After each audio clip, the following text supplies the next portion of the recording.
বাংলার এক প্রত্যন্ত অঞ্চলে ছিল একটি ছোট গ্রাম ধুলিয়াবাড়ি। গ্রামের চারদিকে ঘন জঙ্গল, রাতে যেখানে শেয়ালের হাহাকার আর নিশাচর পাখির ডাক ছাড়া কিছুই শোনা যেত না। গ্রামের মানুষজন খুব কুসংস্কারাচ্ছন্ন ছিল। তারা বিশ্বাস করত জঙ্গলের গভীরে আছে এক অভিশপ্ত মন্দির, যেখানে এক রক্তলাল চোখওয়ালা সাপ পাহারা দেয় এক পুরনো ধনরত্নকে। কেউ কখনো মন্দিরে যায়নি, যে গিয়েছে সে আর ফিরে আসেনি। অরূপ ছিল শহরের এক তরুণ প্রত্নতত্ত্ববিদ। সে শুনেছিল ধুলিয়াবাড়ির গল্প আর ঠিক করেছিল, অভিশাপ বলে কিছু নেই, আমি প্রমাণ করব ওসব মিথ্যে। অরূপ বন্ধু নিলয়কে নিয়ে গ্রামে আসে। গ্রামের মানুষজন তাকে সাবধান করে, ওখানে যেও না বাবু, ওই সাপ শুধু কামড়ায় না, ওর চোখে তাকালে মানুষ পাথর হয়ে যায়। অরূপ হাসে, গল্প বানিয়ে ভয় দেখিও না। পরদিন ভোরে তারা দুজন বেরোয় জঙ্গলের দিকে।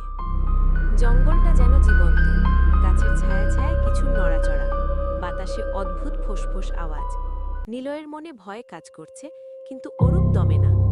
কয়েক ঘন্টা পর তারা দেখতে পায় লতাপাতায় ঢাকা এক ধ্বংসপ্রাপ্ত মন্দির।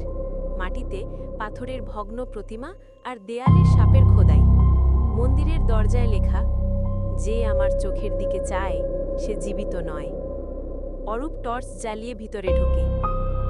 ভিতরে অন্ধকার, বাতাসে পচা গন্ধ।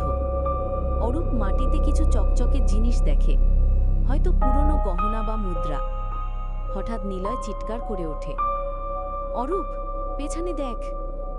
অরূপ ঘুরে দাঁড়ায়, দেখে এক বিশাল সাপ, সোনালি আঁশে ঢাকা, চোখ দুটো রক্তের মতো লাল। সেই চোখে এক অদ্ভুত টান। অরূপ চেয়ে থাকতে বাধ্য হয়। নিলয় চেঁচিয়ে বলে, চোখে তাকিও না। কিন্তু ততক্ষণে অরূপের দেহ কাঁপতে শুরু করেছে, মুখ থেকে রক্ত গড়িয়ে পড়ছে। সাপটি এক ভয়ানক হিস করে অদৃশ্য হয়ে যায়। অরূপ নিস্তব্ধ পড়ে থাকে, ঠান্ডা, নিষ্পন্দ। নিলয় কোনো রকমে দৌড়ে গ্রামে ফিরে আসে। তার মুখে কথা জোটে না।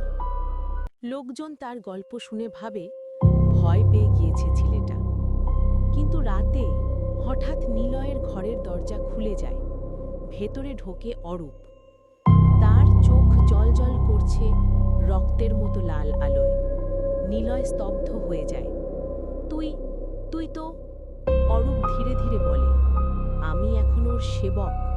রক্তলাল চোখের ডাকে কেউ ফেরতে পারে না। এরপর ঘরে শুধু শোনা যায় ফোঁস আওয়াজ আর নিলয়ের দমবন্ধ চিৎকার। পরদিন সকালে গ্রামবাসীরা দেখে নিলয় নিখোঁজ। অরূপের কোনো খোঁজ নেই।